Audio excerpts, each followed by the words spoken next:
Hello, welcome to Tuesday Live. I am Omini Udan.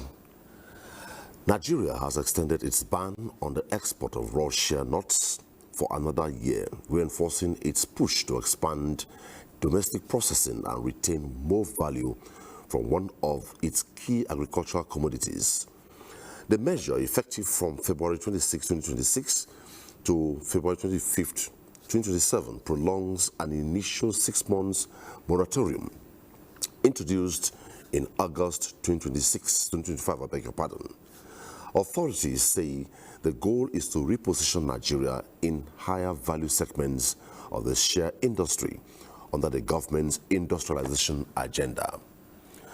Nigeria accounts for close to 40% of global shea supply, with annual output estimated between 350,000 and 500,000 tons, yet it captures only about 1% of the global shea market, valued at $6.5 billion.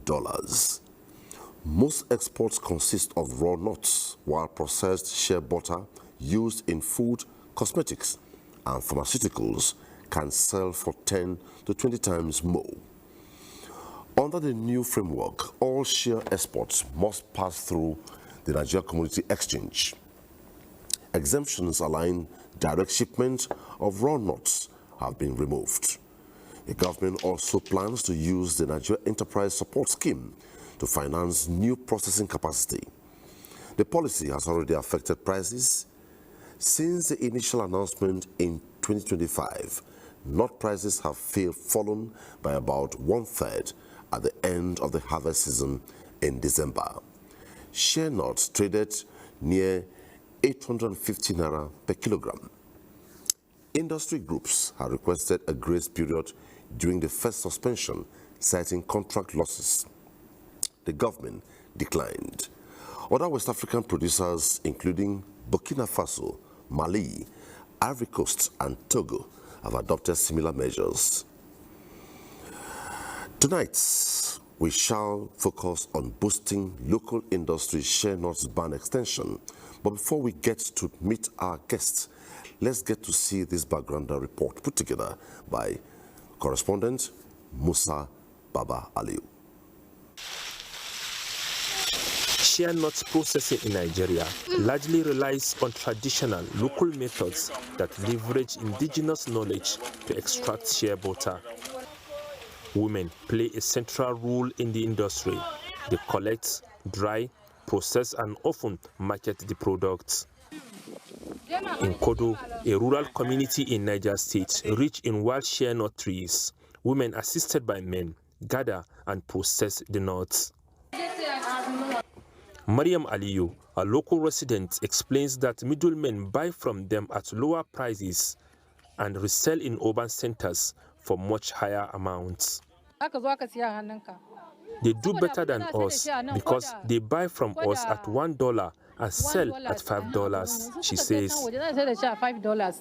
To address such inequalities and promote value addition, the federal government introduced a temporary 6-month ban on export of raw shea nuts in August 2025. The policy aimed to redirect supply to domestic processing facilities, encourage the production of refined shea butter, which commands 10 to 20 times the price of raw nuts on international markets, and create more jobs in rural areas. In response to progress in building infrastructure and stakeholder alignment, President Bola Tinubu approved a 1-year extension of the ban, effective from February 2026 to February 25, 2027. Abdulkabir Adedeji is a shea nuts vendor based in Shaki, Oyo State. He purchases dry shea nuts primarily from local women collectors and sells them to merchants who process them locally or export them. His warehouse is currently stockpiled with dried nuts awaiting buyers. Adedeji notes that the ban on exporting raw shea nuts has significantly impacted the trade. He explains that he previously bought a ton for 1.2 million naira, but since the ban, the prices has dropped to 800,000 naira. Like 400,000 naira. Definitely there's going to be excess, over demand. And what happened when you have those excesses is that it would further lead to crash in local prices, because when supply is far outweigh demand, prices will crash. That might serve as disincentive to the pickers, to the farmers. And if care is not taken, if it becomes very much unprofitable, there might be a migration from the side of farmers to other crops that are more profitable. Some people cut the trees and make them firewood, whereby it's not good at all. So we farmers decide by ourselves to stop our people for doing all those kind of things, because it is reduce the quantity of the shea butter, and it will not, in fact, it will not encourage our people to develop.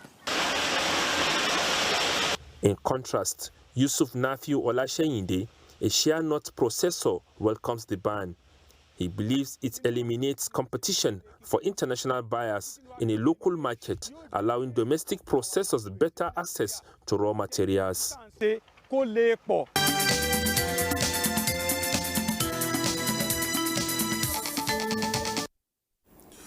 That background report by Mustafa Balu sets the tone for the program tonight.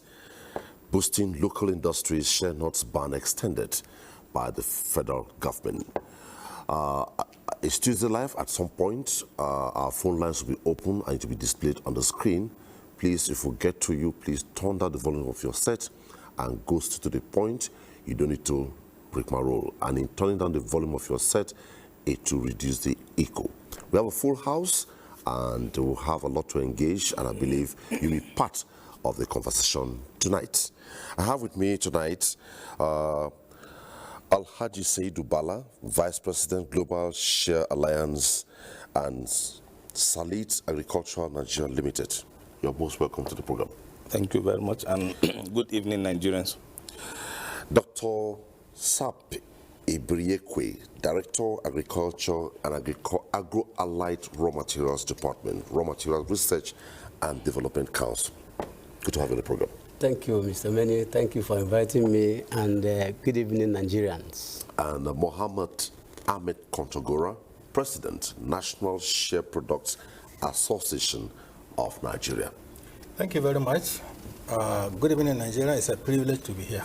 Okay, if you're just tuning in, our focus tonight is boosting local industry shea nuts ban extended in the country.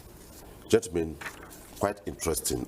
In the course of the program, for your information, we shall be taking a couple of reports. And today we shall be going to Sokoto, Mina in Niger State, Kebbi, Makurdi, and Maiduguri.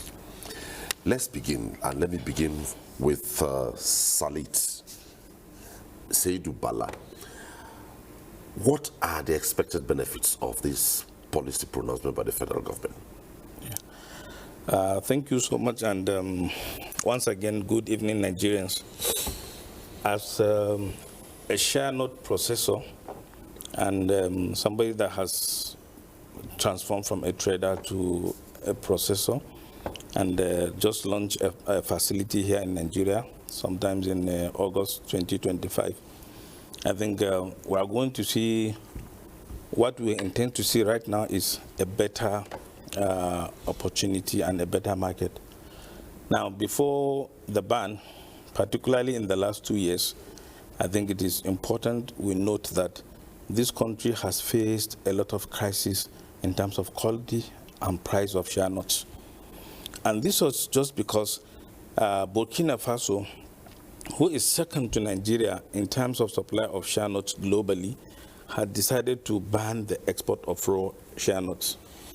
Almost immediately, Mali followed suit, which is the third country in terms of that. So the next thing, obviously, is for people to look for the next place.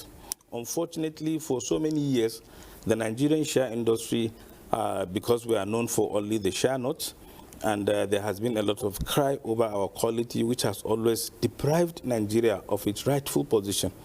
And all along, for all these years, we have been at the bottom of the value chain because we are only exporting raw shea nuts.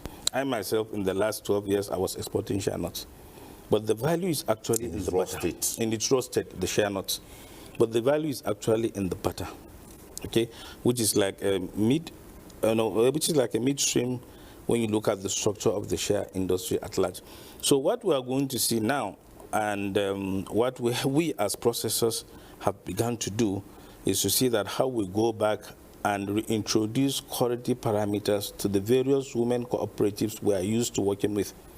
That distortion in the last 2 years brought about so many people coming in from across all over West African countries, even across the world, instead of allowing the women to do the rightful process of picking the nuts, parboiling the nuts, drying the nuts. So we saw a new advent in the industry where people go to the women directly in their houses and collect the fresh fruits. Now, from that point, you have distorted the quality of the nut, and whatever you are going to get as a result of that process is going to be a low-quality nut. Unfortunately, because our borders are porous, so people will take it out everywhere, and then we lose out as local producers. Because for us, we need to promote the Nigerian quality. We need to be seen having that quality of shea butter required everywhere. Now, prices became so volatile and so high. We'll come to prices. Okay. Let me just hold it there. Let me go straight to Mohammed Kontagora, National Shea Products Association of Nigeria. Shea Products, National Shea Products. You existed, yet we were exporting nuts. So how did your association receive this policy pronouncement? Well, Looking at what it was and what you are now, based on the association's overall goals. Thank you very much. Let me start by giving a kind of background.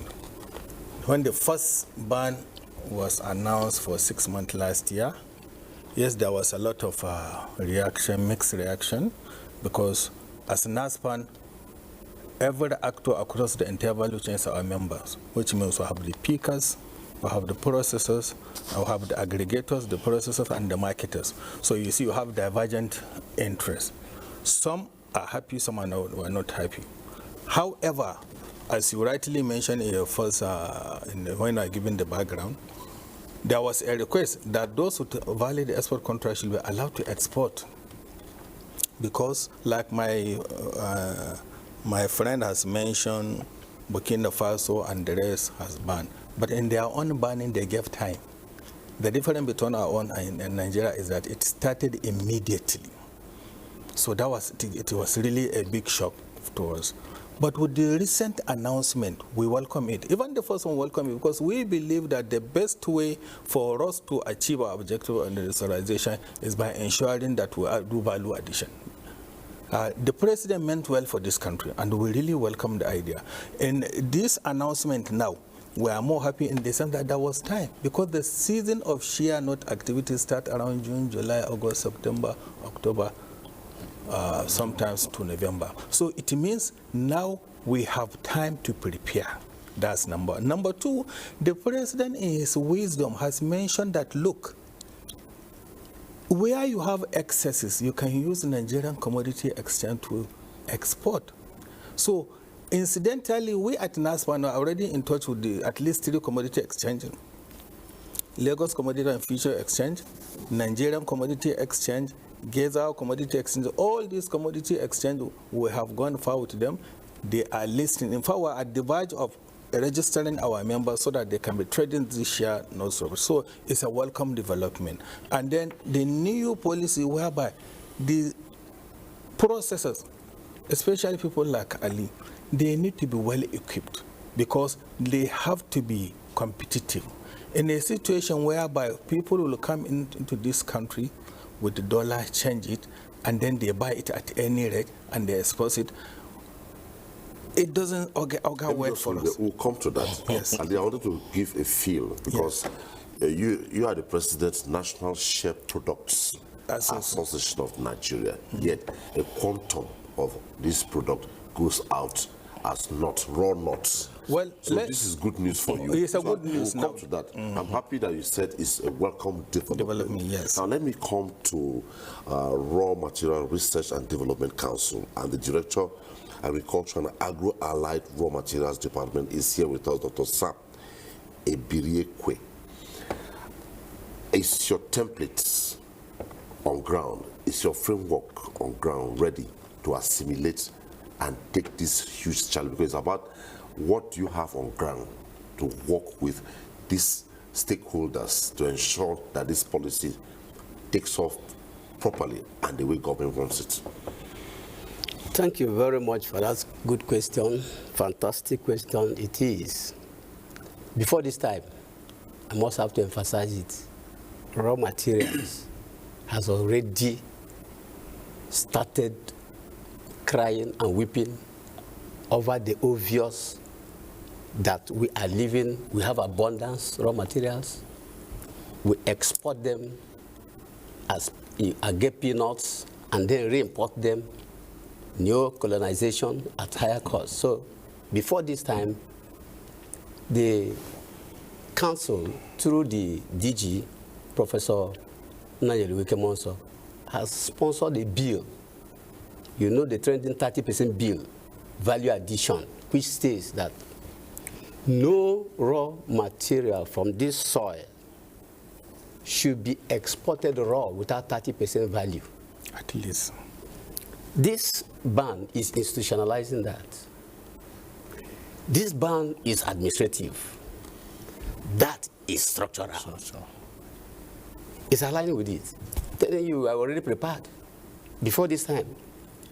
Like a foreseer, we have already foreseen that it is a very serious issue, economic backwardness, for us to continue to dwell in abundance of raw materials, yet we are exporting. So we are ready.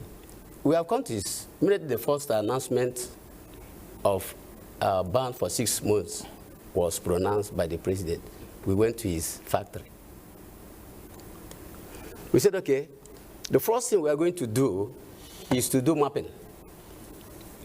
Mapping of the shea trees. My DG believes in data. He's a data miner. Without appropriate data, without adequate data, he cannot have policy. He cannot have investment. Upon which basis are investors coming? If you don't have the statistics of the number of shea nuts, what is their age? Profile their age.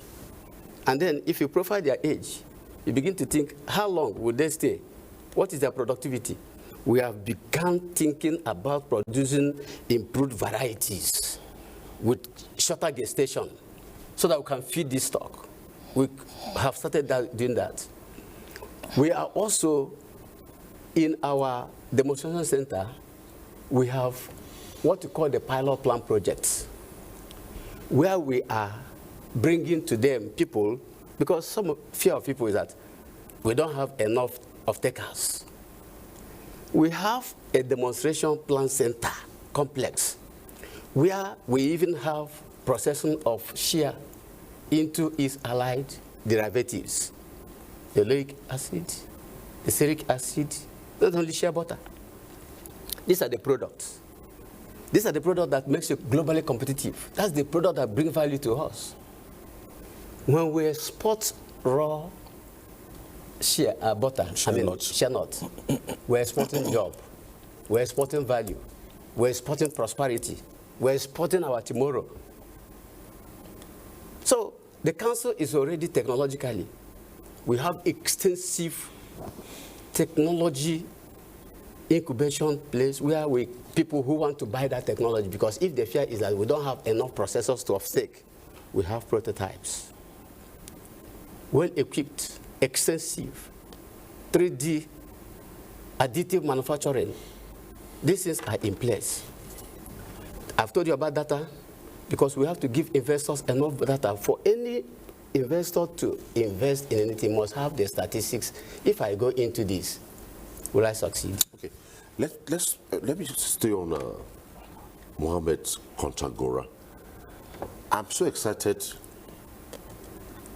Ali Bala made reference to Côte d'Ivoire, Mali, and Burkina Faso. You also made reference to Côte d'Ivoire, Mali, and Burkina Faso.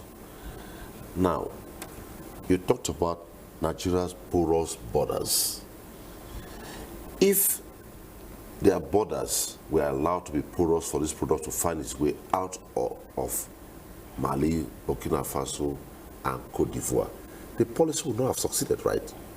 So what is in place to ensure that as government puts its foot down to sustain this ban for another 1 year, it works by ensuring that all stakeholders are mainstream to work as a team to ensure that this does not find its way out?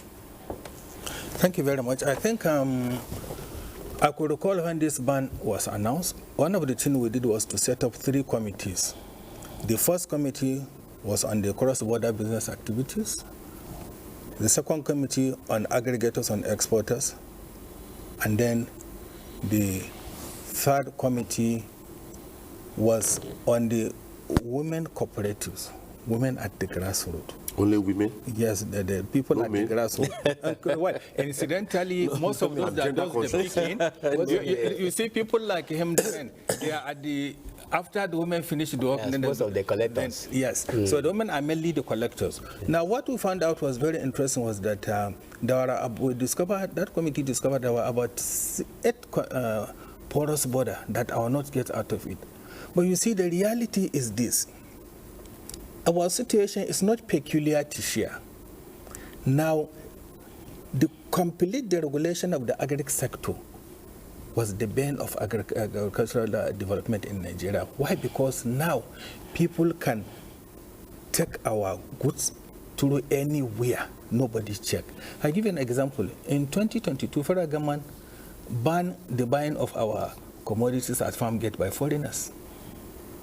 You asked the right question. Our problem is the enforcement, and we are hoping with this. That's why we become a bit proactive so that we tell the government, look, this is the right way to go about it. That's why I threw that question at you. I asked you, as the president of the National Share Products Association of Nigeria, what is in place to ensure that you work hand in sync with government for this to work? Exactly. That's what I'm saying. We have to work with the Nigerian custom and all the relevant government agencies to ensure that we enforce it. As an association, we have a lot of work to do. One, we intend to profile all our aggregators because this sector has been left in the informal way. This is the step now government is taking, the right step to formalize the trading and activities of share. So it's very pertinent that we have to work with the relevant government agency to ensure that there is enforcement so that this cannot be smuggled out. However, where you have good market, I believe with what he has said, we have good market, we have factories in Nigeria. You understand, there will be no need for you to export. Why? Because one of the good side of the policy is that immediately government announced the ban, it attracted a lot of interest. I can tell you, even 3 days back when it was announced, somebody called me from Qatar that's interested to come and establish a factory. We have started discussing with him and we are going to bring it to the minister. Equally, the biggest player in the world have indicated interest to come and establish a factory here. So that's why I say it's a good window for us, but to encourage them, we need the data as you mentioned. To encourage them, we need to protect, to ensure that, yes, because you go to Abuja now in Benin Republic. Benin Republic, you can't trade share until the government give order. You understand? But as I said, the regulation of the agric sector brought about this problem. Let me take you to memory lane. Sorry. In the regional, the one who used to have the regional government, there used to be regional marketing board. Northern Nigeria, Eastern Nigeria, Western Nigeria, and Northern Cameroon marketing boards. And then there are Nigerian Marketing Company, which is the umbrella body. This regional marketing board have appointed local buying agent. So a farmer, before harvest, knows his market. They organize and collect these goods, and then it goes out through the Nigerian Marketing Company. But subsequently, they were reduced to commodity specific, such like cocoa board, groundnut board, and what have you, and grains oil palm board. And oil palm board. Those boards were later on in 1986 or there about when we took the IMF loan. Apart from the condition is that to deregulate the agric sector. So the sector was completely deregulated. The entire responsibility of this commodity board was left afalo. And that is why today federal government is not collecting revenue in any of our commodities, just a peanut. The same thing to state, the same thing to local government. In fact, it's only in local government because they are in charge of the market, that they get some revenue. But now with this policy coming up, it means government is taking the right step so that we make sure that this sector will bring it back to the formal way. We have to find out, we must regulate it. Okay. Thank you very much. Thank you so much. Let me come just to, let me go straight to you. Okay. This is worrisome because you had one of the Women, farmers there at the rural end. They already have the data. They buy from them at, is it $1? Yeah. And they sell at $5. Exactly. Now, if we don't put in place a couple of checks, there's a possibility that the same farmer whose this policy has been put in place to benefit will not see any benefit in it. Will still want to find his or her way through the back door to go sell it at a more valuable thing. They will not even want to see the value in terms of value addition to it. So what should we do? Because for instance, if maybe a foreign buyer finds his way into Nigeria to the communities and dangles very juicy offers, they are bound to bypass the government processes and cut corners.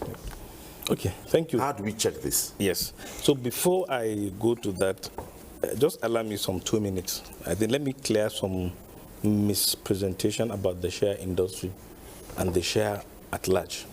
Now, we have no farmers when it comes to share nuts. There are no farmers. We only have pickers. Yes. Because, and that is the beginning. Established farms. No. That's one of That is the beginning.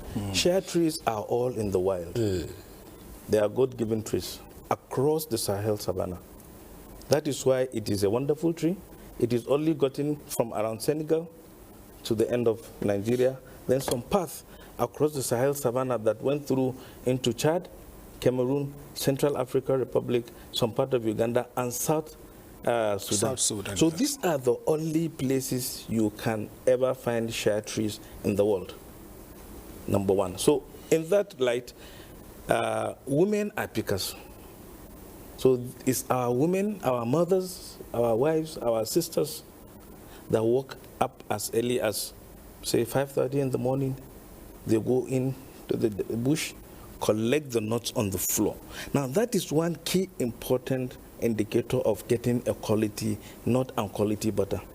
You have to allow the fruit to fall on the ground because that is only when it is ripe. Okay, so these women are the first contact, and then they go and wash it off, parboil it, dry it. Now the drying process is a bit tedious because it happens during the rainy season. Share will not fall on the ground or will not get ripe until it started raining. That is why the season is around July, August, September. Understand? So the next thing that happens from that is we have the women, just like we saw here on the video, trying to do the handcrafted shea butter. That is a different product on its own, and it has its own niche differently. So at that level of the community, the women have two things to take to the market: the shea nuts, and then some of them will take the shea butter, and then some will do the shea butter for their own domestic use, for their cooking, for their own cosmetics use. Now next is the aggregators or the buying agents, who now goes to the market, aggregate for the purpose of export and reselling. Then we now have the processors. We have the medium-scale processors, who are just like one of the communities who sold the Kodo community. Where's it for? Small scale. So ours is a medium, small and medium enterprise. Okay. Because ours is 100 metric tons capacity plant per day. So every day we could crush 100 metric tons of shea nuts. Okay? So after that, we have the refining stage. After the refining, we have the fractionation. Now, refining is taking the whole butter and then deodorize it, okay? And then take out, colorize it, just to make it finer, it looks, for those people that are looking for Aesthetics. Aesthetics, exactly, okay? Then we have fractionation. Fractionation is now the point where you now split the three major oil component or chemical properties in the butter. One is the stearin. Second is the oleic, and then we have latex. Now the stearin, I want to put everything together. I know it's not the stearin is what is used or blend to make what we call today cocoa butter substitute or cocoa butter equivalent. I wouldn't know, but people may be surprised. The largest volume of shea butter in the world goes to cocoa butter substitute, goes to confectionaries. Chocolate in particular. 85% of the whole shea butter that we get in the whole of West Africa goes to cocoa butter substitute or cocoa butter equivalent. So that is why, again, the issue of commodity exchange and stuff is a very dicey situation for shea, because it's not a commodity, an ordinary commodity that we see all commodities, it is a substitute. So you have to be careful how you place it into that category of a commodity exchange, because it will not go and compete. When you see prices on the radio or on the TV showing today the world has traded this, no, it's a substitute. I would love us to go to this, but let me redirect you back. To your question, I'm going there. Okay, let me answer that. Yes. So now, what we have... We'll get to that. I'll answer that. Because we have a lot on that. What we have today, and which also replaces a system he was talking about with respect, my president is talking about with the respect of commodity board and what have you, is sustainability. For example, we at Salid, currently within the vicinity of our domain, we have 14,000 women we are working with directly. They are verifiable. I can give you the list. You call any one of them without my consent, they will confirm to you we are doing that. So that is one step, okay? Now, with respect to borders, okay, something interesting happened. When Nigeria banned the export, Benin Republic now institutionalized a kind of seizure. So when they see any commodity of shea nut coming out of Nigeria, they seize it and they auction it. Because there's a factory in Benin Republic there, they auction it to that factory. So that scared people, and they reduce that smuggling of shea nuts. So point I'm going to is, we are going to see support. Is that a commendable step? Yes, it is, because that means we'll see. Are they doing that hand in sync with Nigeria? I wouldn't know whether it is directly with the Nigerian government, but that was what they introduced. Okay. Because already Togo, which are the next border country, had already institutionalized levies on anybody exporting shea nut out of Togo. So now with the Benin Republic blocking the borders, assisting Nigeria block the borders, so that was why we saw a lot of people afraid of going out to those borders to now smuggle those things out. Now back to the women. If we have this sustainability and traceability sourcing system in place, like I said we do, because when the women give us the right parameters of quality of shea nuts we need, we give them premium for that. Yeah. So this is one of the things that got missing in the last 2 years in this country, when we saw so many people from everywhere coming into the country, buying directly from the women. So the women now would see it as a waste of time to now parboil dry, because I am ready to give her money and collect the fruit. Now what that does is sending to the world that Nigeria is sending out bad shea nuts. And that is why up to today, when you look at the way things are outside of this country, people were waiting to see what happens after 6 months. Is Nigeria going to reverse, or is Nigeria going to continue? So that will shape their decision. Investment decision, trade business decisions, all will be shaped after that. So that's why we are thankful to the President, Bola Ahmed Tinubu, for taking that initiative to say, look, let's keep this thing for another 1 year. Now, the pronouncement in itself is just giving us a direction as a group, as an industry. So what is left for us to do with the president here and every other player in the industry is now to come and set up a framework, so that before the next 1 year expires, we go to the government with a concrete documentation. I'm happy, like my brother here, doctor, said, immediately after the ban in August, his DG called and said, I learned there is a factory, please, we want to go and see the factory. And he took almost, if I may say, the whole of raw materials, because he went along with him 3 directors, yes, 3 deputy directors, 4 assistant directors, all of them traveled that day to go to the factory, 400 and something kilometers from here. We went there, we saw the passion in him, and we agreed that we were going to work together to share all of this. So point I'm trying to make is the women would be in this, will be at the center, but I guarantee you, with this ban, with more industries, and with us players right now, I know one of our other processors whom had already increased its capacity of production just for the 6-month ban. Equally myself, on Thursday, Nexim Bank, who are actually my financiers, called me to say, we need to sit down and expand your factory. Now, what that does is we are expanding the number of women who are going to use. So if we engage in this sustainable sourcing and sustainability project, coupled with the fact that today, even in Europe, before you sell something like shea butter in Europe, they want to see your ESG footprint. What's ESG, please? Environmental, social, and governance. Okay, let me hold you there. Dr. Saab, Please. he talked about framework, Yes. working together. How will the framework work when there's no formal established farm, share farm in the country? What is your institute, research institute, doing towards this? No single share farm in the country except those in the wild. That's a crucial issue, peculiar with share nuts anyway. I think...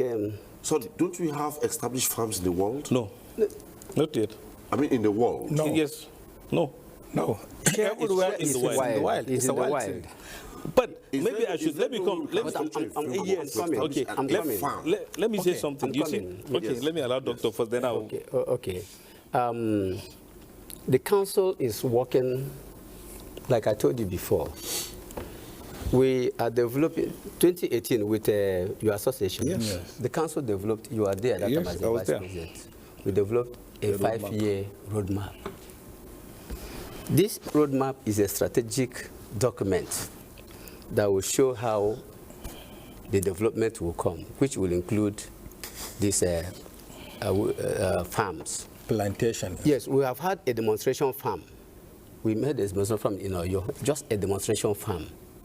Around 2019, the council had a demonstration farm, I think with the NASPAM. Yes. We had a demonstration farm. What does that farm? To demonstrate the feasibility of going to wider, farms. So one of the things the council is doing, raw material is doing, and which our DG is, after we came to your place, and we heard that the Niger state government has pledged 10,000 hectares of land. So it's actually not an aberration to have an established farm.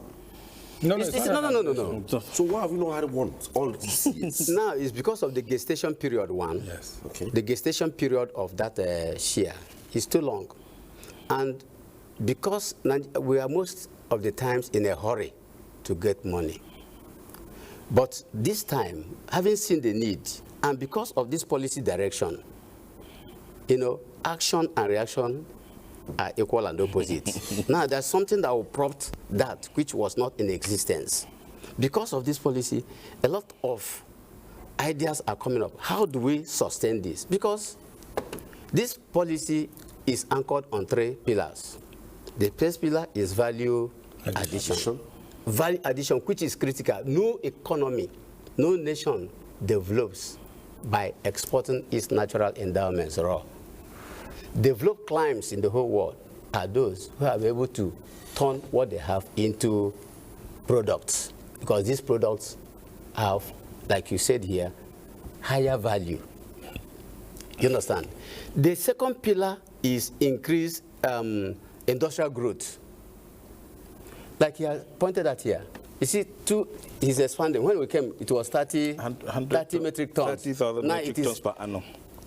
It is, in fact, the idea of the president to extend this is systematic. In fact, that is very wonderful. The first 6 months is for stabilization, and people are watching to see what will happen. Now, at the time has gone, you see the expansion that it will be to rural development, rural empowerment. That rural woman that is complaining here, that it is 1 to 5, with the lapse of time, she will not be able to meet up local supply. Because when more facilities will come, people will be interested. You have mentioned that foreigners are coming with their industry. When they set up all these things, it will catalyze what?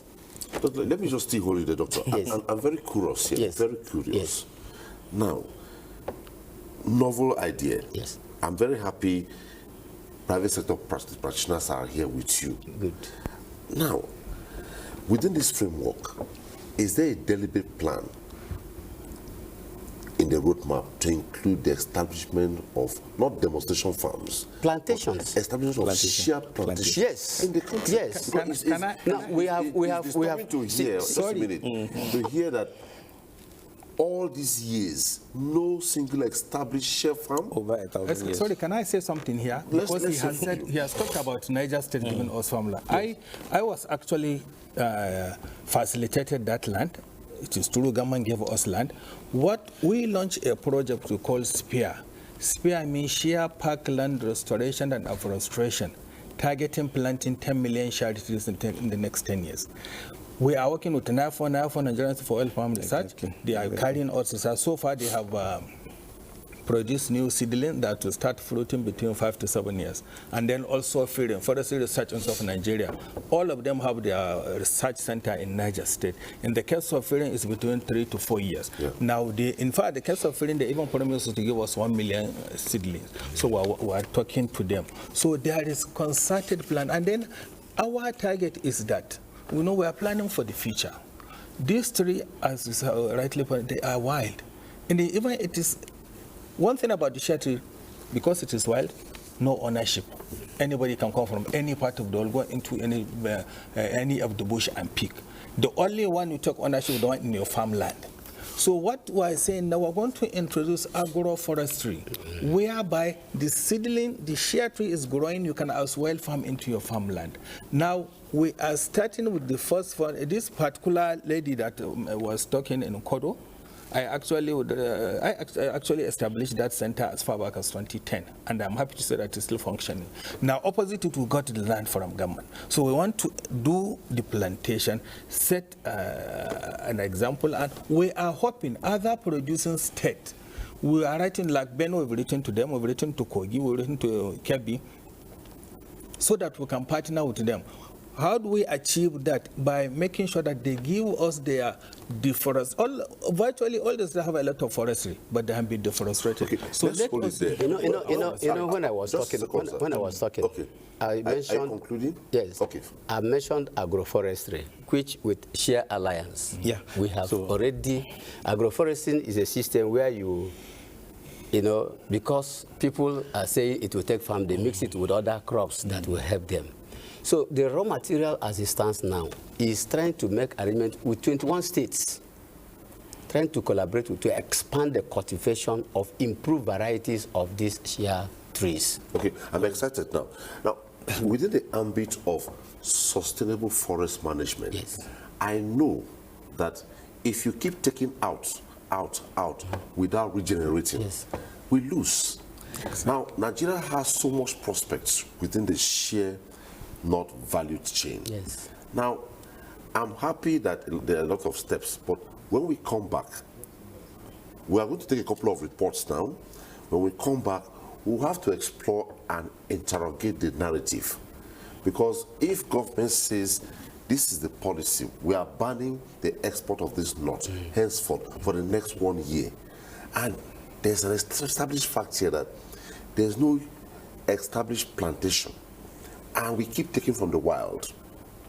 I heard a farmer say, people cut and burn. Yes. Yes. What happened if these species go extinct? Where will we be? Well, when we come back from the report, we'll be taking some reports now. We'll begin with Sokoto, back to back. After Sokoto, we'll take a report from Mina. Then we come back to interrogate why we should have established farms, not just farmers and women going to pick from the wild, because sustainable forest management denotes you exploit and regenerate. When we come back. Across several communities in Sokoto State, the shea tree thrives naturally within the vast savanna landscape. Unlike plantation crops, these trees are carefully preserved by farmers during land clearing, owing to their immense economic value. Over time, they have evolved into a dependable source of livelihood for many rural households. At the peak of the season each year, ripe shea fruit fall to the ground and are gathered mainly by women, farmers, and children. After the fleshy pulp is removed, the nuts undergo a meticulous traditional process of boiling, sun-drying, cracking, roasting, and grinding before the oil is extracted and refined into shea butter. Shea trees normally grows naturally. That is why they call it organic, 100% organic. But now, due to the current research for the improvement of, because before it would take a long time before it will mature, almost 15 years. But now, due to current research, they have bring out a new method, new seedlings that can grow within 5 years and produce the quality shea fruit that needed for export. For decades, however, a significant portion of Nigeria's shea nuts was exported in raw form, limiting local value addition and reducing potential income for producing communities. With the federal government's extension of the export ban on raw shea nuts, attention is now shifting towards boosting domestic processing and improving overall production capacity. We need to do a public enlightenment concerning the importance of shea nuts to the people, especially the local villages, and also encourage the planting of more shea butter trees, seedlings, so that we can be able to boost the production of shea nut in Sokoto State. By investing in local processing and empowering rural producers, particularly women, Sokoto State stands to unlock greater economic benefits from the shea value chain, creating jobs, increasing household incomes, and contributing meaningfully to Nigeria's non-oil export growth.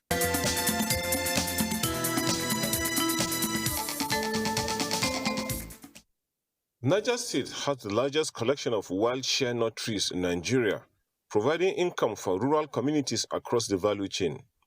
The recent ban on the exportation of the raw shea nut has elicited mixed outcomes for communities that depend on the trees for their livelihoods.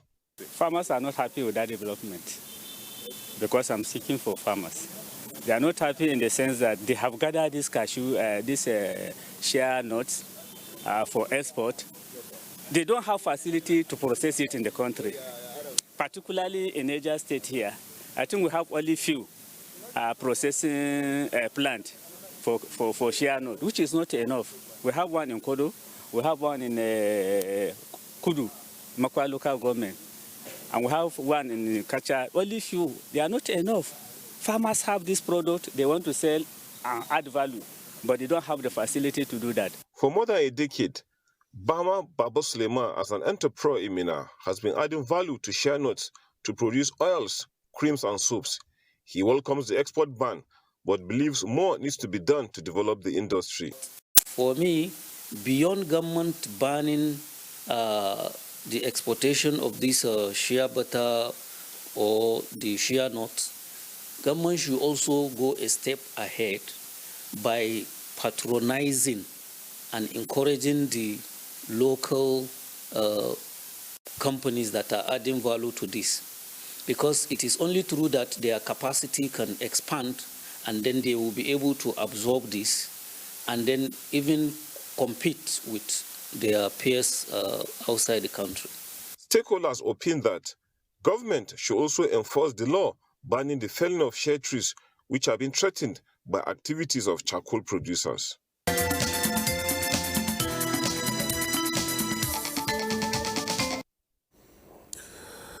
Boosting local industry shea nut ban extended is the focus of Tuesday Live tonight, and we've been looking at a couple of interrogations. Before we went to Sokoto and Mina, we're trying to find out what is the framework on ground to ensure that as we exploit, as we take out from the wild, we regenerate. There's no established shea farm in the country as we speak. Are there established shea farms in other climes? No. So, if we don't have established farms, just like even within the wild, let's use rabbit, for instance. If we poach in the wild and we don't allow regeneration, in the next 5 years, will we find the rabbit to kill? No the answer is no. So what framework should be put in place to ensure that even when government sustains this policy over the years, we'll have more than enough to meet up demand in the international market? Let me begin with Dr. Yes, thank you very, very much. We have said that, and number one thing at the interim now, there is need for advocacy and sensitization, like they pointed, on the cotton, the felling of the trees. Let us, first of all, talk about how we maintain the status quo before. The trees that are there already are being used for charcoal. So there's need to educate and sensitize our people on the dangers of falling these trees because of its prime economic importance. So that is number one. Number two, Raw Material Research and Development Council does not compete with agriculture, does not talk about farming. We are into processing. We are trying to add value to the raw materials to meet industrial needs and then for economic growth. But we do what we call backward integration. Yes. Backward integration is enabling those farmers and the producers to get enough of that particular commodity or whatever it is to sustain the industries. So that's why we come in here. Raw material over the years, we have projects sort of like the boosting project. We have agro boosting project. What do we do in that project? We liaise with agencies, whether in Nigeria or outside, that have mandate to produce improved varieties of that particular. Now the problem is the gestation period and in the wild. You've seen now that we have the ones that can yield within 5 to 7 years. It's an advancement. There's a lot of land that are wasted. The council has submitted a proposal within the 6 months that government should fund the agency. The agency needs funds to carry out activities. We have marshaled the roadmap, and one of the things is that we have to get improved varieties of this shea butter. And when we get them, we liaise with states, get land and plant. Those degraded lands that they are said ordinarily useless can be used to get plantations. We have a program we call Plantation of Plants of Economic Importance. This falls within this. So this is a way to ensure sustainability, sort of backward integration to get enough raw materials to sustain, because I foresee a future where the demand, we might not even meet the local demand of this shea nut. Okay, let me take your view on this. It's quite germane here. Sure. Yeah, so when you look at what is happening today in the world, and I made mention here that 85% of the world shea butter produced goes to cocoa butter substitution, used for chocolate making particularly. Where the cocoa is high in price, we now look at the substitution in shea. When you look at what the doctor was about to say earlier, and what even President was saying, in 2018, we had a EU-funded project, EU ECOWAS Expertise Français Global Share Alliance, where I'm the Vice President, and then raw materials came in to provide technical support. My company, Salid, provide the implementation platform. So we did a pilot agroforestry resilient farming model, which we in Salid were already replicating in areas. And the idea is, I will give an illustration of a 1 hectare. How many shea trees do you have on a 1 hectare existing? Now, some of the things that make the women and even the men to go and fell down these trees is because they do not see economic importance attached to the trees. That's what that they see that they have to wait until July to collect the fruit and sell, and then after August, September, nothing for them.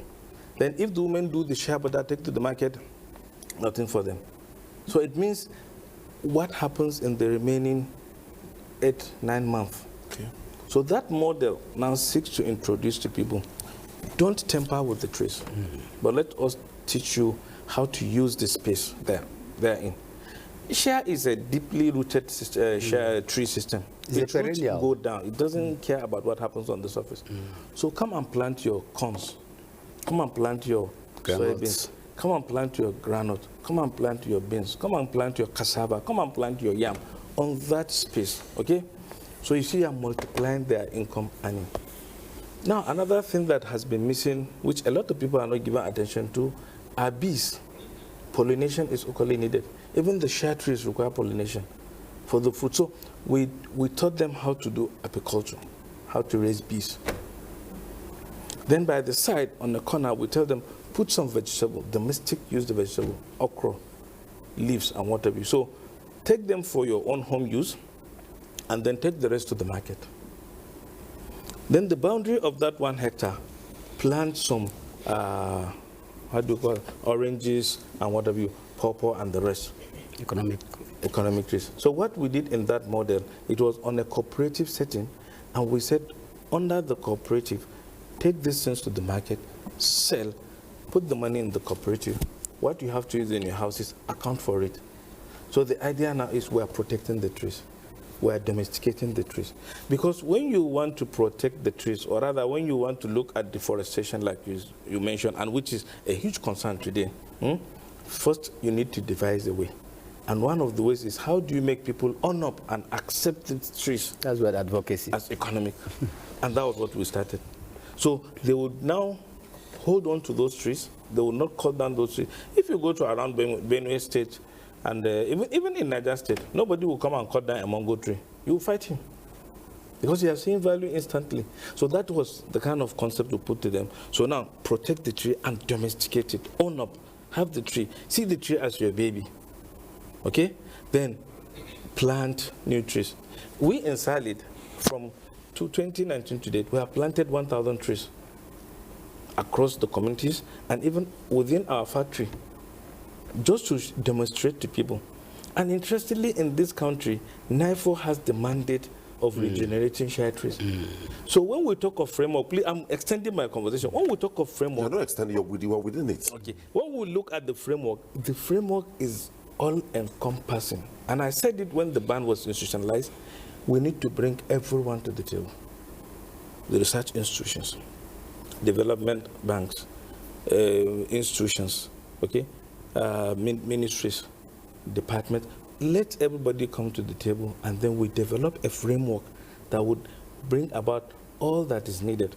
The president was talking about funding. Funding is a gap. And I can tell you, in the last 4 years, Nexim Bank has done so wonderful. And I have to commend them, because they have gone to invest in share.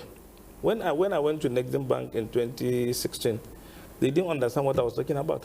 Why do you want to build a 100 metric tons per day shea butter plant, whereas shea is used for the skin only? Where are you taking the butter to? When I told them it is for confectionaries, all they did, the MD was to commission a team and said, go and make a study on this thing. Let us understand what this madman is saying, because it seems like he wants to be too busty on this thing. Okay. So we need to bring everyone together. Let me go to Kontagora. Before you still go to there, I think this time, it's a private sector. He's adumbrating the whole associations. He's a processor. We are the raw materials that provide the compass. Yes. Why don't we now start a new roadmap? We can provide that. I'll come back to you on technicalities. Let me go back to Kontagora, because I may not read his mind, but I think one of the key points raised by one of the farmers, or one of the men who's adding value to the product, step ahead to patronize the farmers. What is your association going to do? Because if government means well, but if government makes a pronouncement and we are very inept, we are lackluster, we are not proactive, we're not thinking out of the box, then making reference to Mali, Cote d'Ivoire, Togo, Burkina Faso, it's like a fluke. Yep. What can we do differently so that by the time we come out, within this 1 year monitoring period, government will say, let it remain a total ban. And we have international players, like you said, come into the country to invest. Well, let's see, my approach has always been market-driven approach. Okay, can I just take this call? There's a caller. Okay. Okay, just conclude. Okay, my approach has always been a market-driven approach. I feel excited, I feel happy because the market is there. The market is there, but how do we meet the demand of the market? One, we have to address the issue of quality. It's very critical. We have to, at the grassroots, we must address it. We must be able to have some level of control. We have to ensure a kind of code of practice is enforced. Let me say that we are in touch with the Standard Organization of Nigeria. They have produced a code of ethics for us. So we are going to work on it so that we should guide our members. And you see, I keep saying that I'm happy with the government coming in because we have the support of the government. So we will need to profile virtually every actor. The processors, the aggregators. The aggregators are very germane, they are very key in this sector. You may call them the necessary evil because they are the one who take the big risk. They advance their money. They are the one meeting these women. There is money in this year. I will go and buy it. I will have a center. I will come up. We have to control. We have to regulate. We have to ensure that we teach them how to do quality note. And then, how can the woman suffering? Because let me give you a scenario of what is happening. A woman trek long distance to the bush, pick the nut, transport it on her head. By the time she comes to her hamlet, she doesn't have storage facility. And when she wants to start processing, she needs a clean water. These are communities that doesn't even have good drinking water. And when she wants to start processing, she's doing under a tree shed.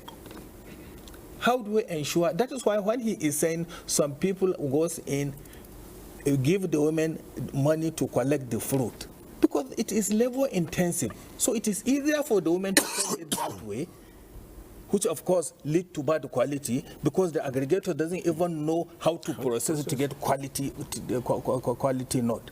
You understand? So in terms of value addition as share, the moment you pick the note, you transport it, you depulp because that is the edible part, the succulent. Once you depulp it or you eat it, you will now parboil. When you parboil, you do husk. Now within these three steps, you have already gotten three products. The edible part, the shell, and the nut. So raw material, you know that we have 30% value addition already in this position. So if we are able to get all the actors, especially the aggregators and the pickers, profiled, trained, and then we now bring the players. You understand? We should even supposed to license the aggregators so that before the processors buy, they should know that these are certified people. We guarantee that they will give you good quality note. It is very critical. On the other hand, now the sustainable plan is a very good one. We will allow you interface with these women, register them, train them, pre-finance them, and then give them the leverage to sell at prevailing market price. You have to buy it at prevailing market price. Where they have better offer, they should be able to sell. Because that's what is happening in Ghana, that's what in Burkina Faso, that's happening in Mali. The company, this is part where they indicated they will come and do. So when we come back from break, I'll be asking, how do we replicate the success stories from these countries we're making reference to? Ghana, Burkina Faso, Mali, and Togo. After the break. Thank you. The Council of Our Fathers. I will urge and advise our younger generation to use talent and brain to sort out problems, not arms. Nigerian youths, let's build our nation. My advice to these young people is please do not take us back to those harrowing days. You probably do not know what it is. I believe we have fought one civil war too many in this country. So those who experience it will run away from it. Nigerian youths, let's build our nation together.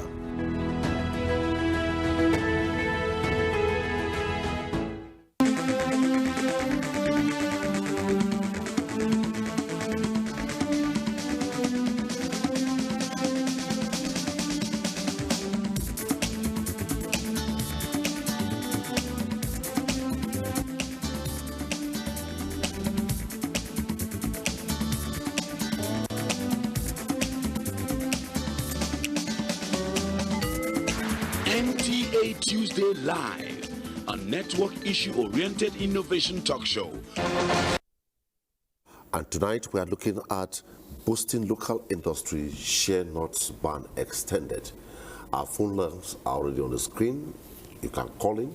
If I through to you, please turn down the volume of your television set and go straight to the point. Raise your concerns, ask your questions, and the team of guests we have here will address them. Before we take the next line of reports, key to what we are talking about, we'll go to controls, is advocacy. Yeah. How will we use advocacy to change the narrative, change the mindset, and change the mindset value orientation of the people? Let me go this way. Okay.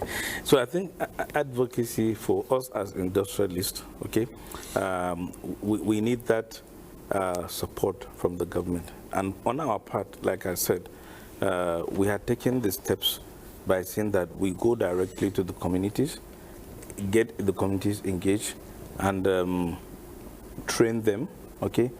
But you see, the one of the challenge in doing sustainability, even in Nigeria, is the fact that we have a system where people, when they see you come in with some kind of a gift to them, they believe you are coming from the government, and they believe you are only coming to share the national cake. They are not looking at giving you the consideration that you are a private business. So we need to change that mindset of the people. And in this kind of culture, we need the traditional rulers, okay? We need the state governments, and then we also need the federal government, because these are step-by-step things.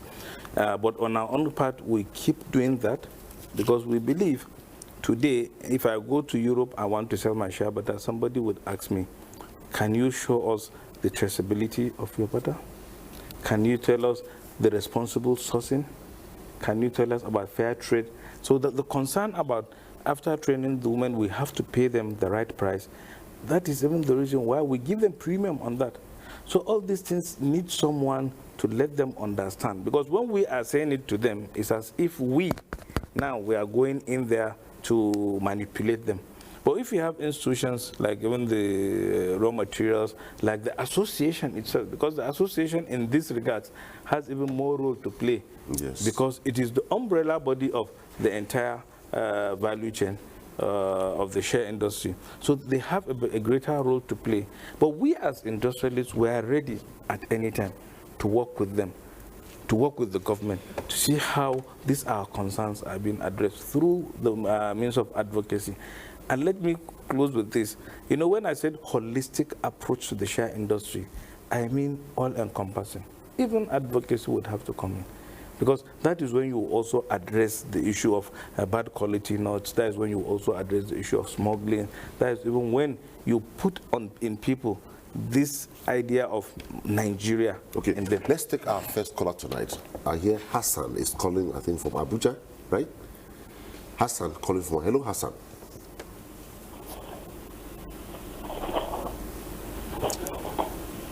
Okay. Good evening, sir. Good evening, Hassan. Go ahead, please. There is this question. Thank you for this particular section of the program. I actually want to ask questions. Based on this particular raw material, this is one of the vital economic produce that many people have not known about values about it. And also, I want to ask the time of investigating. This particular share butter is still part of other solid mineral resources for the raw material. Is it part of it? Because I heard one of the one I was saying in the national that they are waiting for them to pass it into them. Oh no. However, we have diverse mineral resources, the raw material income. Can this panel help us put before the national affairs some of those key raw material that we have in this country? Can they put it in one fold? Because there are many, so that we not have multiple bills regarding the raw material in this country. As far as this one is concerned, do we have such a bill that has to do with raw material, goods, agricultural raw material, and the solid mineral resources in the National Assembly? Because without that, there are many things that people are doing against. Secondly, this share butter, there are some people that are using that particular wood as a mortar. They cut it down and make mud out of it. It is best that they should pass through this law as the advocation and to enlighten people is going on in one side. They should pass through the law in terms of making either a forest guard or any marshal that is able to monitor all these plantation lands. The panel has also had their own individuals to have a plantation. Because without planting, without having that farm, it will be difficult for us to have the quantities of production that we have.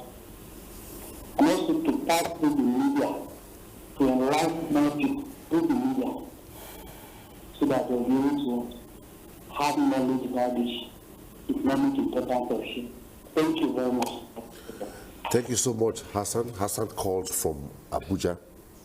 Already, what NTA is doing on the network service through this program is the advocacy by the media. And we assure you that working in collaboration with the National Share Products Association of Nigeria, I believe very soon we'll have a joint program to run maybe regular promos on the efficacy or the value of adding value to share nuts, and they need not to work with maybe smugglers to export share nuts out of the country. It's a challenge to you, sir. Maybe we'll need to see you very soon come to discuss with us on this direction. Hassan also raised a concern which leans on advocacy, cutting down the share trees to be used for mortar. It looks like the shade trunk is quite strong. Yes. You know, it's a wonderful tree. Okay. Everything on the tree is useful. Now, the mortar, if you want to get the best mortar on earth, is the shade tree that will give you. Don't encourage them. No, I'm not encouraging them, but you see, the issue is we're talking about regeneration. Yes. Because when we are planting, now there's something we also need to learn. You see, that's why I always said we have to have a holistic approach. Now, when you keep planting, you need to even understand at one point is a tree no longer producing fruit. Okay. Then you have to do away with that tree. Because you cannot keep a tree that is standing. The amazing thing about share from literature now is that it could produce tree for 50 years. For 50 good years. No, it can go more than that. It can even go more than that. And it's a tree that can live 600 years, 500 years. Now, after a tree has produced its fruit youthful liveness, it has finished producing its fruits, then all of these artifacts and whatever can be used, the tree can be used for that. That is why the domestication is very important, because that gives you an idea of identifying what is the position of this tree. Now, one thing I understudied in Ghana recently about grafting was they were using trees, looking at how they are producing, and then they use those particular branches to graft. So which means you would also boost production by doing that. So these are all things that from the research side, from the NIFO side, from the federal institution of, we all need to come and do a study. We should not wait for somebody from Europe to come and give us that study, and we live in that study for the past 100 years. Okay. No. Dr. Hassan also raised a concern about the need to harmonize, that we have many research institutes in the country. Yes. Yeah. When will we harmonize and make use of their findings? I heard him clearly. Yes. It's a concern raised by Hassan. Let's address Hassan. Actually, there are a lot of agencies. But what is important to note here is that every agency has its own particular mandate. What is needed is synergy. For instance, raw materials, for instance, our strength lies on value addition. It's like we are the ones anchoring this. Yes. So value addition is in competitiveness, import substitution. We want to develop our raw materials to such an extent that we will substitute them for the products we are importing, saving the capital flight. NIHOT is a horticultural institute. Yeah. NIHOT, yeah. NIFO is for palm. So every one of them has cocoa, freeing. All of them, these agencies, they have specific mandates. They will sit at them, but what is important is collaboration and partnership. For instance, if I want to get improved variety of the shea nut, developing it may not be within my own immediate manual, but I need to do what is called backward integration because I'm interested in adding value to it. Raw material will now collaborate with NIFO in part, because NIFO has the mandate for sure. To produce. We have the mandate to add value. And we can't add value on something that is not existing. Okay. And we know the kind of species we want in order to get a particular product we are looking, because we are into value addition. If we want increased quantity of oleic acid, for instance, we should be able to know the variety we will tell them to produce so that we can do backward integration to feed the industries. Okay, thank you so much. So the array of agencies, there will be lapses, interlapses in the mandate, but then every agency has a particular role or mandate to accomplish. Okay. It's an ecosystem. When we return after this line of reports from Kebbi, Makurdi, and Maiduguri, we shall sustain the conversation, and our phone lines are still open. If you are just joining in, the focus of the program tonight is boosting local industry, share not ban extended. Let's begin with the reports back to back. Kebbi, Makurdi, and Maiduguri. Strategic player in Nigeria's agricultural sector, particularly in the production of shea nuts. The federal government's decision to extend the ban on raw shea nut export is aimed at promoting domestic processing, retaining greater value within the country, and advancing industrialization under the renewed agenda of President Bola Ahmed Tinubu. The Kebbi State government says it is aligning with this federal policy by encouraging investment in agro-processing, supporting small and medium-scale enterprises, and strengthening the enabling environment for industrial growth. To us here in Kebbi State, we want to say thank you, Mr. President, because the ban has seen us having more people going into value addition as far as shea nut is concerned, which is creating jobs and is adding to the GDP of our state. As far as the state is concerned, we have put in stringent measures as far as the failing of shea nut trees is concerned. We are equally in touch with research institutions whereby we want to obtain more seedlings that will give out to our local communities to increase the plantations. Experts note that the continued export of raw shea nuts deprive the country of substantial foreign exchange earning that could be realized through value-added products such as shea butter, cosmetics, animal feed, and food-grade oil. The butter is used, when extracted, is used for consumption, for frying. Anything that you can do with granite, shea butter can do, and it has the capacity of replacing cocoa butter. Any preparation that requires cocoa butter, if you have shea butter, it can stand in. The association is trying to address the issue of capacity building, while we are appealing to the federal government to increase more windows of opportunity so that local shea picker, shea processor can access funding to expand the scope of their business.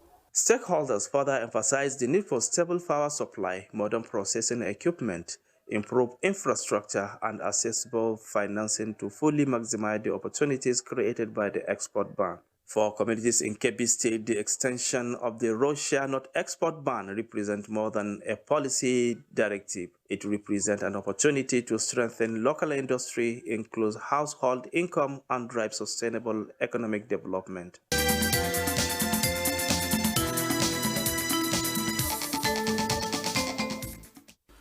Public affairs analysts and agro-experts have submitted that the extension of the ban on the raw shea nut by the president is capable of boosting domestic processing, deepening value addition, and strengthening Nigeria's industrial capacity within the agricultural value chain. As the world's leading producer of shea nuts, with 45% of global supply across Niger, Kwara, Kogi, Benue, and Kebbi states, not much of the opportunities are said to have been explored. For some traders in Makudi, accessing shea butter for their local trades remain difficult despite Benue's arable farmland. People, they say that the farmer for this Boko side, the 3 days there, when they do, but you know they clear like the one where they sell. That one they know they prepare and well, they black. And the one where they say then they treat them well, do one okay, but not natural one. So because of the high demand now, that is why the thing is becoming more expensive. On those days, paint rubber is very, very affordable. You can buy like 30, 25,000, but now it's 100,000 upward, 120, 100, because the demand is very high now. They use it for so many things. Everybody have realized that it's very good. According to the Acting Director Planning, Research and Statistics Department, Ministry of Agriculture and Food Security, Benue State, more efforts are underway by the state to embark on extensive commercial farming of shea nut. One of the value chain of shea nut is the shea butter, and with other products that can be processed from it. So I think if by the time we're able to get it on board, we know that it has a lot of cash crops advantage for the state. Despite Nigeria's local share of $6.5 billion in global industry and an estimated processing capacity of 160,000 tons, it is said to have been operating at low capacity utilization.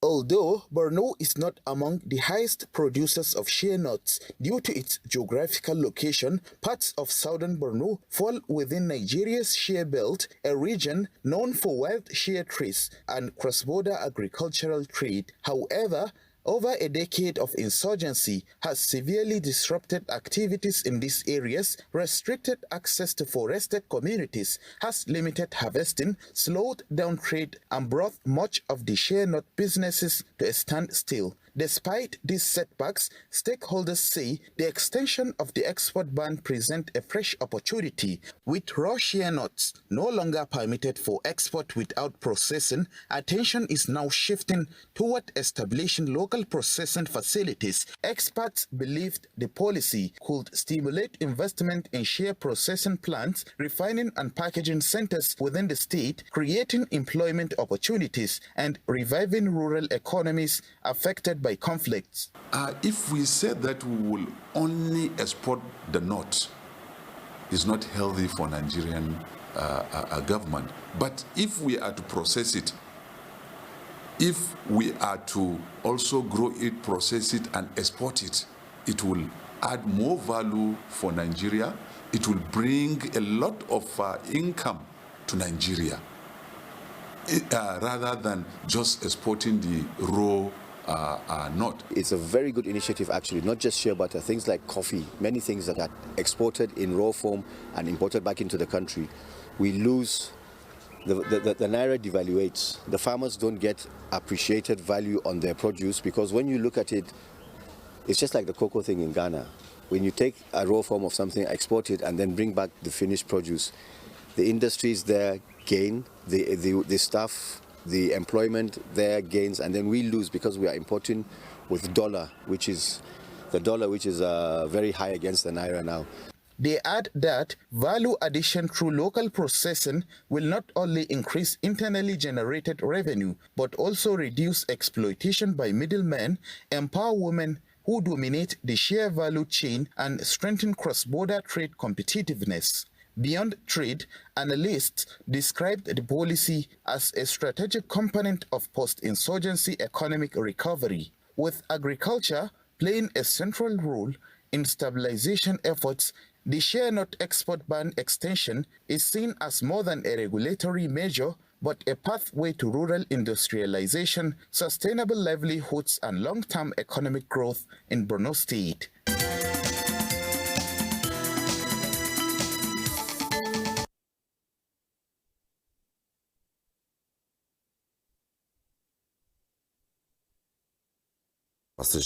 Our phone lines are still open. You can call in and raise. We hear Abdul Wahid is on the line. Hello, Abdul Wahid.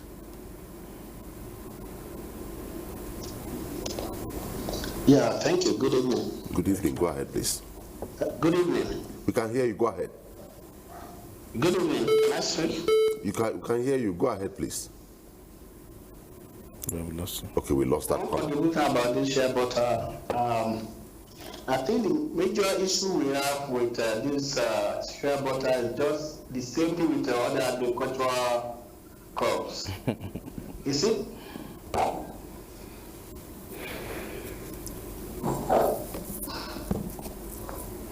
See, there's no specific sustainable agricultural policy in Nigeria. We have what we call ad hoc.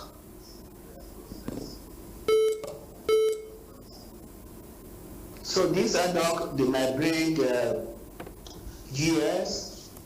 The other time it was Uncle Borrower program, and whenever the other government comes, that will be the end. So we need sustainable agricultural policy that we include both tree crops and any other crops,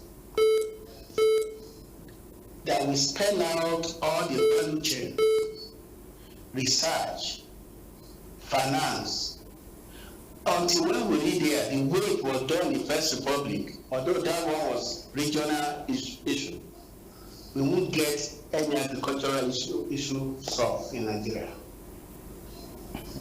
Okay, thank you so much, Abdul Wahid. Let me allow you to react to that sustainability.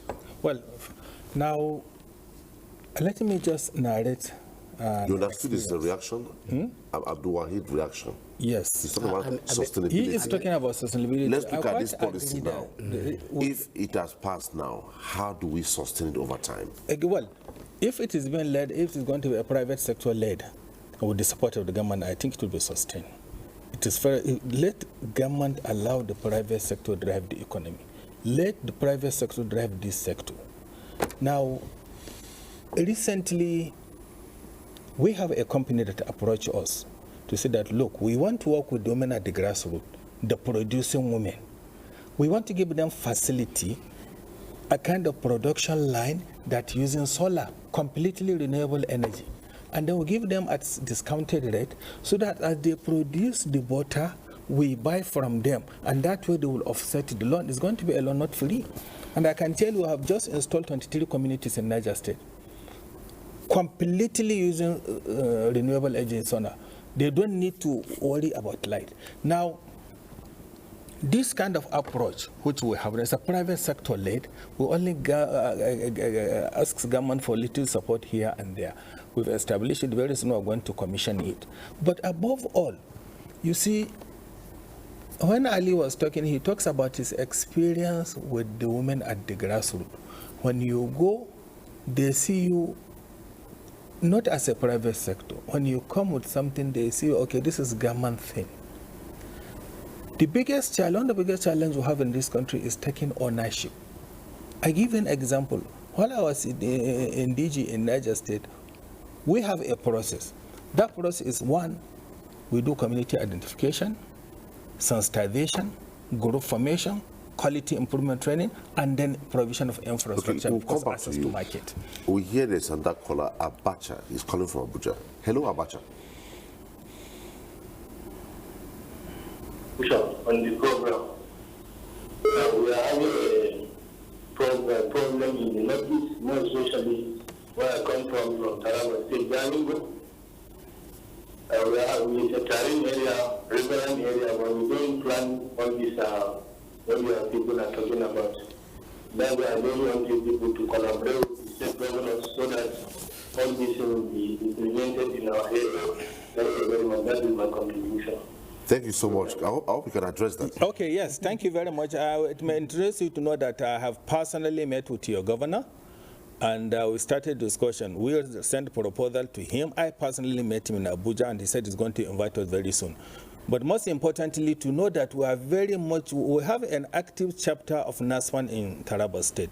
And then we are working in Donga. As the community in Donga, all those areas that are producing shea, we are working hand in hand with them. So it's something Abacha, that... I hope your question is addressed, or your concerns are addressed now. Then, so as I was saying, the sustainability plan is very key, it's very paramount. You have to approach it, as I said, enumerating all this process. The Sheerwater village that the... So let's take this caller, and if he raises a concern, maybe I'll allow Ali and Dr. Ali from Bauchi is on the line.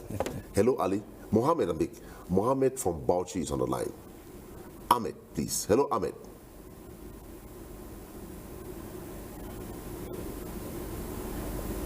Okay, please conclude. We lost the call. Okay. Our experience is this. Our communities, especially local, find it difficult to take ownership. So when we did all this process, we identified the community. We did sensitization by sitting down with them. That's why now talking of advocacy is very key. We ask them, how are you processing this note? Do you know it is important? They may even end up educating you because they know it better than you.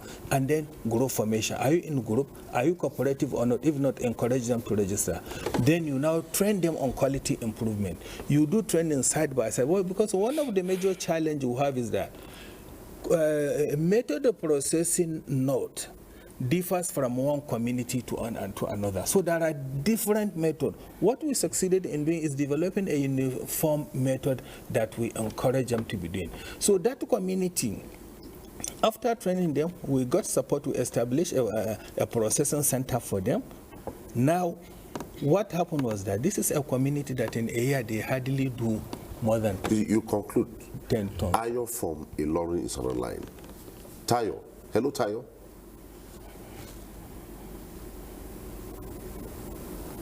Hello. Bye. Hello, Bayo. Yeah, my name is Bayo from Ilorin. Go ahead, please. And what I have a question from raw material. Okay. Raw material is the one that I want to talk to. Okay. Please, what collaboration you have with that side run to better issue? Because so many, if you go to better, especially in Kwara, you will see one of them, they are packing all our chairmen. They are taking out of the better. And you are claiming that the Togo, Ghana, every other thing they are claiming that they are own. Even this last week, I just came from that, we came from Kwara. What the old people, it's raw material I'm asking. What conversation you have with NASPA on this issue? Thank you, Bayo. With you? Yes, no, with you. You say with what? With NASPA. What collaboration do you have with NAFDAC and also NASPA, the National Association this for one. Share Yes, Products. exactly. And what are you doing with the porous border where they are taking all our shares? Thank you very much. Thank you for that question. The president is here. We've been collaborating with him. That is not the issue. But I want to address this porous issue.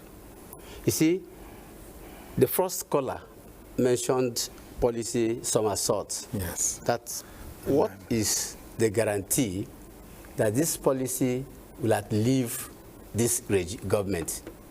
And that's a very critical question, and I want to address it. It will also address this man's concern. Please go ahead.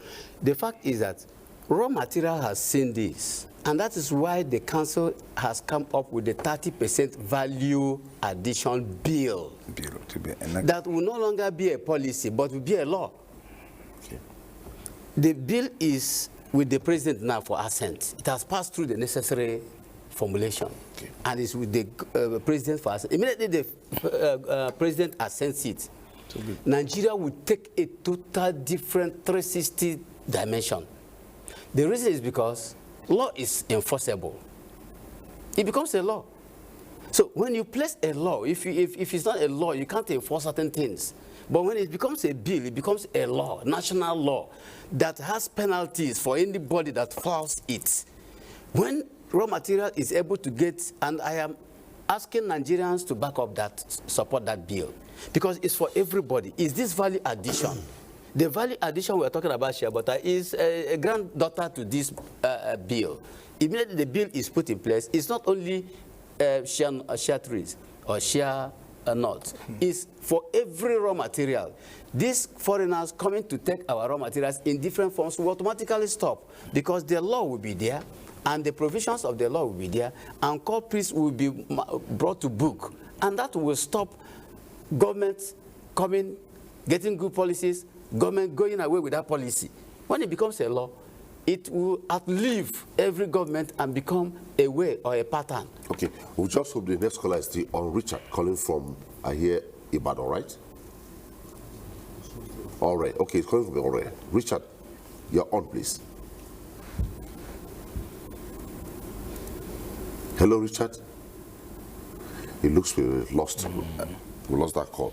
Well, we'll sustain it, but let me ask before I forget. What is peculiar about Nigeria's share nuts compared to other parts of the world? You are in the business, you're a processor. Yeah. So what's that special thing about Nigeria's share nuts compared to other parts of the world? So you have to look at Nigeria from the two sides of the applications for share butter. The confectionaries and food, and then the cosmetics and pharmaceuticals. Now, it is only in Nigeria you would see shea butter from the, if I may say, the western side. So having into consideration Kaduna, Kebbi, Niger, Kwara, northern part of Oyo, that would have stearine content, which is what is required for the formulation of cocoa butter substitute or cocoa butter equivalent, which is also what is required for spreads in biscuits and pastries, and which is also required for other things like the confectionery and like plant-based dairy because shea is being manipulated to make plant-based dairy, plant-based meat as well. Now, it is also in Nigeria, when you look towards the Taraba, the Benue, Nasarawa, down to the Cameroon and Chad, you will Let's see... take this caller before he concludes. Again. Mohammed is calling from Jos. Hello, Mohammed.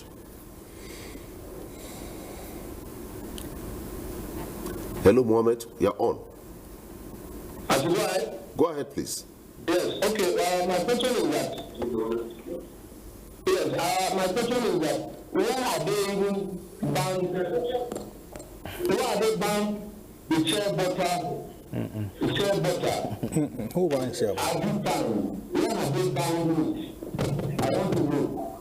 Okay, we'll respond to you. You want to respond? Just respond to him. Okay. Well, just respond to him immediately before you conclude. Government did not ban export of shea butter. Government banned export of raw nuts so that we do value addition. The essence is for us to industrialize our nation. It is true that when we export the raw, we are exporting wealth, we are exporting labor, we are exporting employment. Now, if you do value addition, by producing so many, first of all, the butter, at least butter, you can go on and on to do other value addition. But most importantly, crush the nut, produce the butter, and then export it, rather than just exporting just the raw nut, which I said earlier is just exporting job. So that is the reason. Butter is not banned. It's just the raw shea nut. Thank you. Okay, conclude, please. Okay, so as I was saying, peculiar about Nigeria's share nuts? So it is in Nigeria now. You will see the share with the high olein content, which is more for the cosmetic, pharmaceutical, and the body care industry. Now, so that is one thing that is different. You cannot go to any country along the share belt and see the same country having two types of shea butter coming from it. The stearin, again, in Nigeria, from the areas that have stearin also, we have the highest content of stearin when we look at the C16 content of the stearin, which is what makes it very, very good for this confectionery manipulation to make pastries, spread for pastries, to make cocoa butter equivalent, and also even to make flavors for chocolate. Then on this other side, because of that olein, you have, and you also have in Nigeria, meaning that for the cosmetic industries, which if I tell you today, in last year, I believe, if I can remember very well, about 70% of the entire innovation that was done globally on cosmetic, among the cosmetic innovators, 70% came from shea. It's the manipulation of shea that it was driving at. And because we send out only the nuts, so we are not getting the value. No. Because what we are selling, we are just at the bottom of the supply chain. The shea nut, at most, if not for this period we saw in the last 2 years, shea nut was never $500 a metric ton. But shea butter has always been $1,600 a metric ton. And when we saw this hike in price to what we saw recently to about, let's say, shea nut was going for about $800 a ton, we saw shea butter going for about $3,000 a ton. And if you even look at shea butter for cosmetics, it could go for $5,000 a ton. Now, when these guys in Europe, particularly, and in Asia, do the fractionation, those fractions are sold for tens of thousands of dollars. And let me tell you something interesting about shea butter. When you go to any shop today, go and check. When you see a Jergens product, a Venus product, a Lux product, look at the ordinary one or with any other oil. But once you see the one with shea butter, you see that the value is ×3. But guess what? It's only about 5% of shea butter that is used in that has transformed the pricing to ×3. So in view of this, if this policy, or when this policy is implemented, you have told Nigerians here that you're going to work out a roadmap, maybe the 5-year roadmap. You are going to structure a framework. So if this is applied and the policy is sustained and Nigerians really add value, like the president said, some global player has reached your association, they want to come and invest by adding value to share and export the product out of Nigeria. Where will we be maybe in the next 2 years? Let me begin from Dr. Ibirikwe. Yes, the economists will say ceteris paribus. If this policy is allowed to birth, because from what they are saying already, we are advancing. In 2 years, if we sustain the tempo, we'll be a major global player. We enter this time around about 1%. We produce 350 to 500 metric tons. The highest, contributing about 40% to the global output. But in terms of value-added products, we contribute less than 1%. So if we are given the next 2 years with this tempo, it means in the global arena, we'll register more presence, at least not 1%. I'm projecting up to 30–40% at the global arena, which means we would have had our products, value-added products. This cocoa butter you are talking about will be exported, not longer not going through smugglers. But the shea butter, again, that is an added product, will go to the international market. The one he's talking about, the acid, the one that uses the pharmaceutical and the confectionaries, will enter the market. So Nigeria will push forward and be recognized as a major global player in this sector in the next 2 years. Okay. And we'll take our rightful position as the leaders, because that is we'll take our rightful position as the leaders in the shea industry. Even if we're doing the wrong things? No, that is the position we have today. That is when the policy is sustained. When the policy is sustained. When we sustain it. Because the reality is one of the way to start sustaining that policy is what he mentioned. We cannot work without data. Yes. Let us even take data of what we are producing, what we are exporting right now. Even the butter we're exporting. But all this is done in an informal way. We have to formalize it. Nigerian customs has to do their job. They have to ensure that the record is taken, data is collected on what is exported, inventory is taken. Now that takes out to the comment of bio. Bio from Ilorin, yes. It is a sad situation. So when you are talking, because I can tell you, as at the day before yesterday, I received a report of somebody who took out over 10 trailer load out of this country. Of shea nuts? Yes. And that's what Bio is trying to confirm. I got the information. Now they find who are beaten, some even up to Togo. They're taken to Togo. So, and then the Benin ones, as I'm taking to you, they are in our villages. They are out there. This is where the 30% I recall I asked this question, and I want the three of you to respond, starting from you. I said, government means well.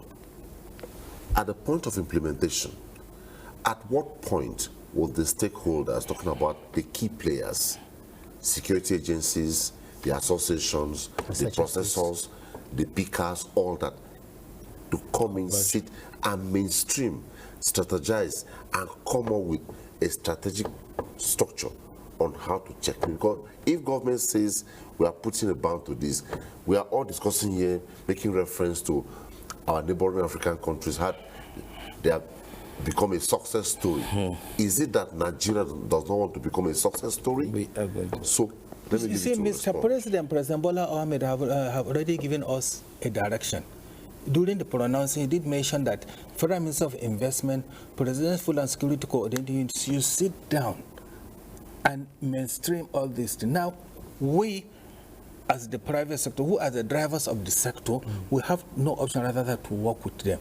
That means we'll bring everybody on board. Raw Material Research Development Council, processors, aggregators, all those policy formulators, so that we can have a framework that will work for all. But I keep insisting, I keep emphasizing, the issue of enforcement is critical to the success of this policy. Who will do the enforcement? Of course, government and us, the association. If government is enforcing and the association is sabotaging, will it work? Well, that is why I said us and the association, us and the government. We have a very key role to play, especially by making sure that our members do the right thing. With the support of government, we'll ensure that we enforce that, to ensure that there is code of practice and it is adhered to. Okay. You recall when we had a leader, a head of state that introduced war against indiscipline. Nigerians became, sanity returned to the brain of, their brain were reset, and you could see people not throw pebbles on the road. At bus stops, you see people aligning. Naturally, because they know that if you flout it, there will be a penalty. Yes. That's why I want to go back to this 30% proposed bill of value addition, which sure is part of the raw materials, which if it's assented, no raw material will leave this country by any means without value addition. And if it becomes a bill, it's a law. And then penalties and modalities for implementation will be put in place. This will check a lot of things. This bill is the backbone, the framework for our industrial survival. Otherwise, policies come, policies go. But if it is a law, then the court will be brought in to make adequate precautions and adequate penalties that will follow anybody who fails that law. And when Nigerians know there's a law and it's a punishable law, then they will obey. We don't take things until it becomes punishable by law easily. Not that you understand?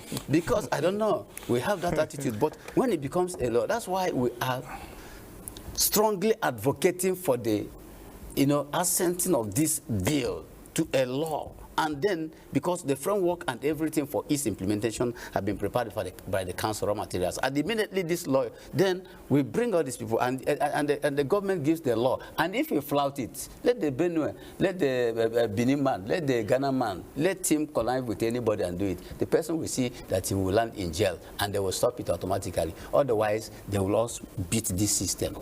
Okay, Ali. What's your own take on this? Yeah, I think legislation from the government would definitely help. And going by what is on ground today, the fact that we are only waiting for the assent of the president, I think it will do a lot of favor to the entire agricultural commodity industry in the country. Solid minerals. Then, importantly, like the president said, it's something that even we as players, we have to play our own role by ensuring that we have stock of, what do you call them, aggregators? Pickers. And then when these seizures, or for example, when the law is implemented, when those things are seized, they should be auctioned to us, processors. They should be auctioned to us. It will now mean that you are boosting our production capacity, and then it will serve as a deterrent to people. And like I told you earlier, I know, and I'll be very prayerful for this guy that took out 10 trucks to be met by the gendarmes in Benin Republic, so that those things will be seized. And but then when they seize it, no, they auction in their own country. Their own country. Yeah, because they have a factory in Benin Republic. They auction to that factory. So I'm praying that this person that did this thing yesterday, he get caught by the gendarme in Niger. Yeah, I mean, in Benin Republic. Money, so what? They auction. Let's just conclude this way. Sorry, there is one point I need to mention. That just a point. Yeah, okay. You know, there is a bill before the National Assembly for the establishment of National Shared Development Council. So it has gone through the first reading and second reading during the last Senate session. But this year we are trying to bring it back so that it will regulate the sector. It is very critical that we have something that will regulate the sector. So we are working with National Assembly to ensure that it has been represented.